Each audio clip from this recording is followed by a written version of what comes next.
গিয়েছিলাম বাংলাদেশের শপে মাছ কিনতে, সেখানে যে লাল শাক দেখতে পেয়ে কোনো দিকে না তাকিয়ে একটা বান্ডিল শাক তুলে নিয়েছি।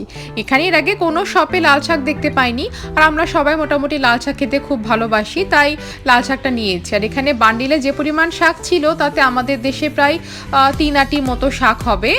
নিচের দিকটা ভালোভাবে পরিষ্কার করা ছিল, খুব একটা বেশি কাদামাটি ছিল না।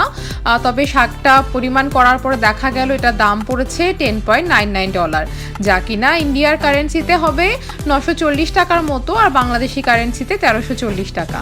দাম দেওয়ার সময় সত্যি কথা বলতে একটু অস্বস্তি বোধ হচ্ছিল। বান্ডিলে যে পরিমাণ শাক আছে পুরোটাই নিতে হবে, এর থেকে কম নেওয়ার কোনো উপায় নেই। এত টাকা দিয়ে শাক কিনে খেতে সত্যি খুব গায়ে লাগছিল, কিন্তু মাঝে মাঝে পছন্দের এইসব খাবার যেগুলো কিনা সবসময় পাওয়া যায় না, সেগুলো খাওয়ার জন্য একটু দাম দিতেই হয় এই বিদেশ বিভুয়ে। যাই হোক, বাড়িতে এসে ভালো করে পরিষ্কার করে ধুয়ে রান্না করার পর দেখা গেল কেনাটা কিন্তু একদম সার্থক হয়েছে। শাকটা খুব ভালো ছিল, একদম নরম হয়ে গলে গিয়েছে, বেশিক্ষণ সময়ও লাগেনি রান্না করতে। আর গরম গরম ভাতে এভাবে শাক দিয়ে মেখে একদলা মুখে দিতেই সত্যি একদম অমৃতের মতো লাগছিল। অনেকদিন পর লাল শাক খেলাম, ভীষণ ভালো লেগেছে। আর আপনাদের আমেরিকায় লাল শাকের দাম শুনে কেমন লাগলো কমেন্টে জানাতে অবশ্যই ভুলবেন না। সবাই ভালো থাকবেন, সুস্থ থাকবেন, দেখা হবে পরের ভিডিওতে।